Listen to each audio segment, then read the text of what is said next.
we're going to be talking about how to handle small talk when you're an introvert. Because although introverts recharge alone, that doesn't mean that they don't like people and they don't like conversing with others.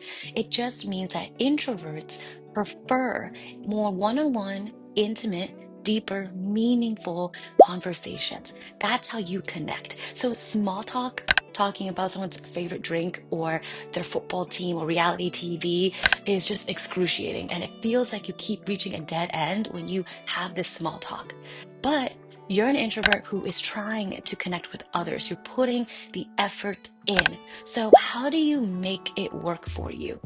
That's what I'm going to be going over today. Before I get into that, make sure to subscribe to my YouTube channel. I'm Ruby Love, the dating coach for the good intentioned gentleman. So before we get into the strategies of how to handle small talk as an introvert, I already want to say off the bat that you don't need to connect with every single person. And the strategies I'm about to give is not supposed to get you to connect with every single person. This is just supposed to give you the best chances to connect with the right people. Because sometimes introverts go into these meetups or these events, these networking opportunities, and thinking, oh, this is not going to work for me because these are just a bunch of room of extroverts and I'm finding it so hard to connect with anyone. But that's not the case. There are so many introverts doing and wanting the same thing as you. They're just trying to find new connections and they're just maybe finding a hard time knowing how to navigate conversations to get out of the small talk and actually start connecting with real people. So the whole goal of this is for you to be able to have these strategies to allow yourself to put your best foot forward and to try to connect with introverts or there are introverted extroverts, ambiverts, right? They count, but you're putting your best foot forward and being able to reach out and connect with whoever is right for you. So if you try this and then you realize, I'm just not enjoying this conversation. You really want to stay in the small talk, you can walk away and you can just say, well, it was nice chatting with you. Have a great event. Have a good one. That's it. All right.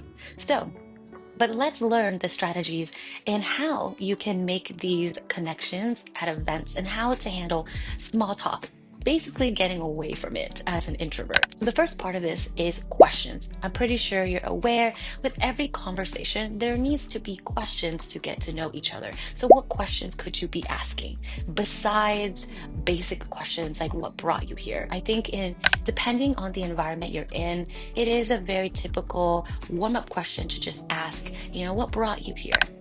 That's typical. So I think that's okay. But then from there, most people ask the basic small talk things. What do you do for work? What do you do for fun? What do you like to do on your free time? What's your favorite drink? What's your favorite football team? But some of those questions kind of reach a dead end because you start talking about interests and these details. And if you don't share the similar interests or share that specific fact and don't get each other, the conversation ends very quickly.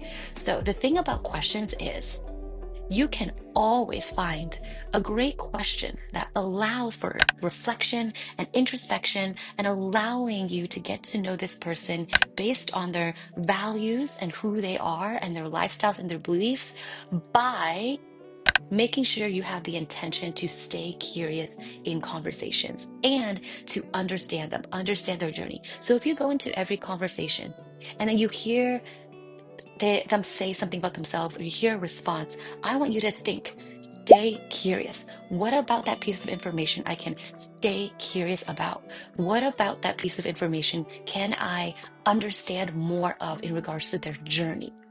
Right? So an example of that is if someone said, oh, I'm here because I like trying new things, which I feel like is a very basic question, and most people kind of go to something else after that, But if you stay curious in regards to that, you can ask follow-up questions like, what motivated you to try this new thing? Or you can, again, stay curious. So, do you always try new things? In what areas? You can even ask why. Why, the question why is basically the most direct route to understand their journey. You're trying to understand what really brought you here. Yes, you want to try new things, but why? Why? Like the true direct question to any of this is why. But you don't want to keep asking why because that might sound like an interrogation. And I think even for you, someone kept asking you, why do you do this? Why do you do that? It can be a little annoying, right? So only use that maybe once in your entire conversation. But you do want to ask follow up. You can ask what motivates you, what drives you, uh, what pulls you to do yoga, right? If they talk about my favorite team, my favorite football team is blank, you can know how did that start for you?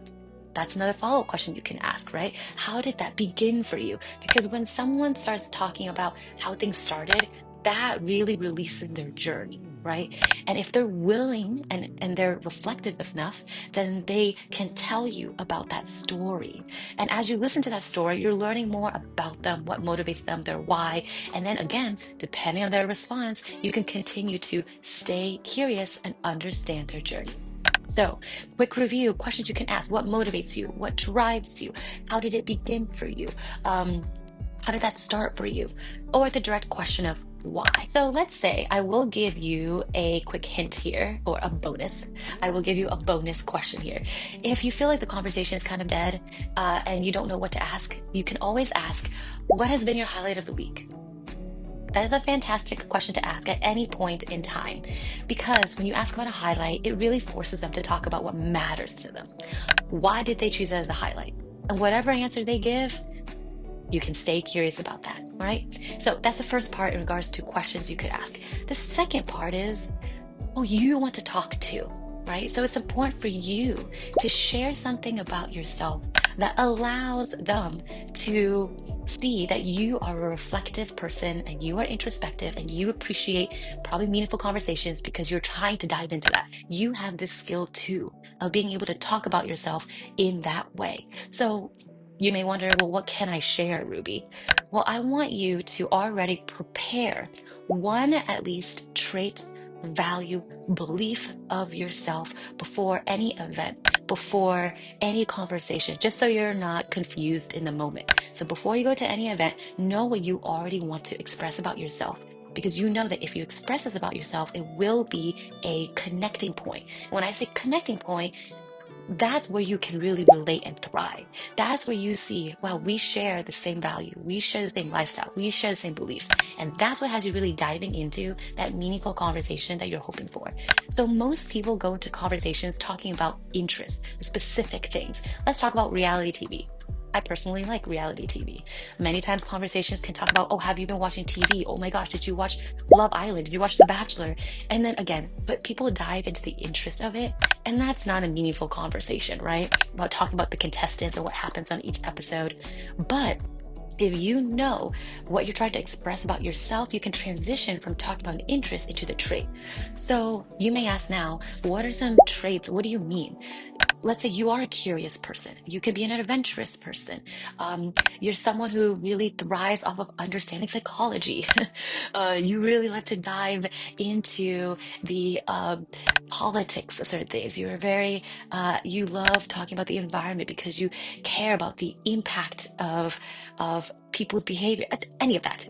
True values, not interests. So let's use the example of reality TV, going back to that. Instead of just talking about the reality TV itself, you can transition it and say, oh, I love reality TV and that show specifically because I really thrive off of understanding people's psychologies and behaviors. And it makes me really reflect on myself and my own dating journey.